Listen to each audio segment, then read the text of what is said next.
From yogis of ancient times to popular movies like Interstellar, there have been stories and some seemingly real instances about time travel. Is time travel really possible?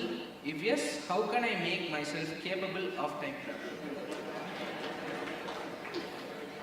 See, these things have been misunderstood very badly because science and mysticism is coming to you from Hollywood movies, unfortunately. In this culture, we've had people whom we refer to as Trikalagnanis. There are three dimensions of experience in your life. There is something called as past, which is a bank of memory within you. There is something called as present, which is a living experience right now.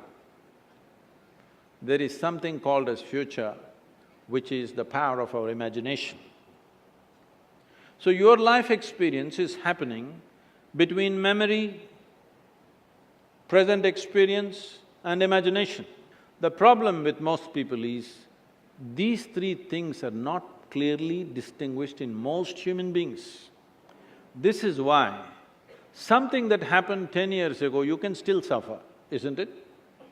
Huh? Something that may happen day after tomorrow, you already suffer.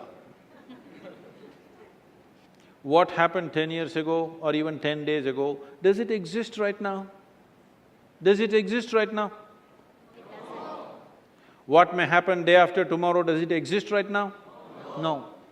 So if you suffer something that does not exist, should we call you sane or insane? Hey, it's a question, don't clap, it's a disgrace. If you are suffering something that does not exist, is it sanity or insanity? How many people that you know, including yourself, are insane like this? They suffer things which don't exist. Nearly 99.99, isn't it? Happening all the time? So these are all idiots who are doing time travel.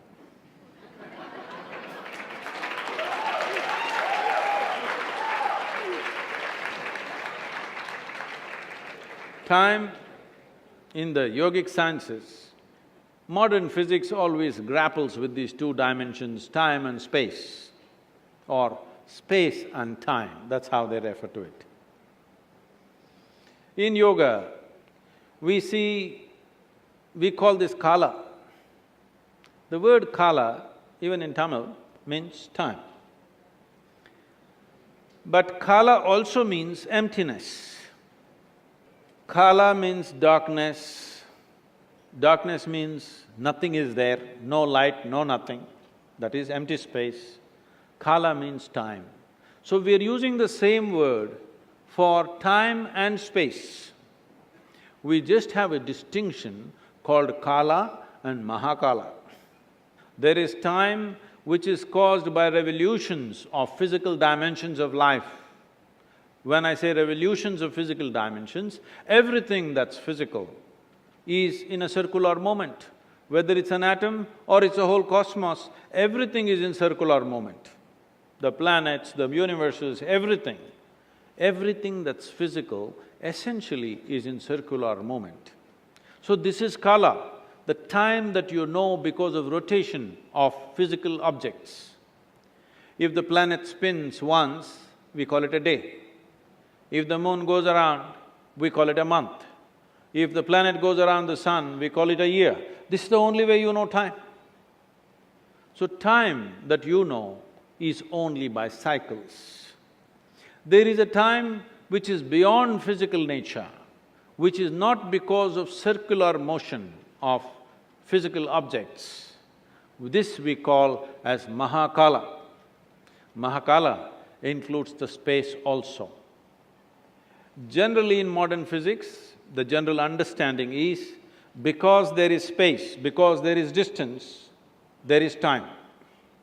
If you want to travel from point A to point B, you need time.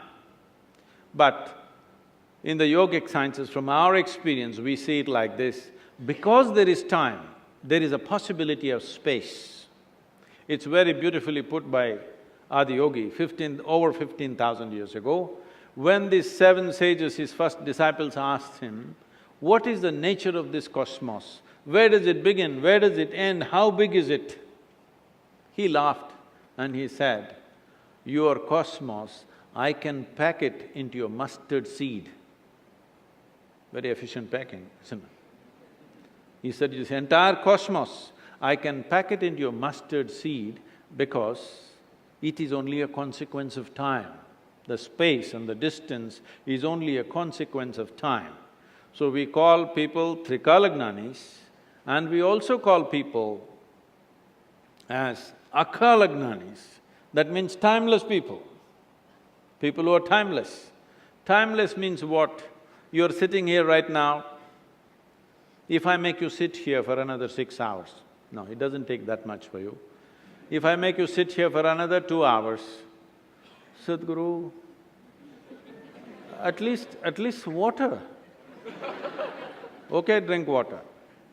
Drink water means Sadhguru.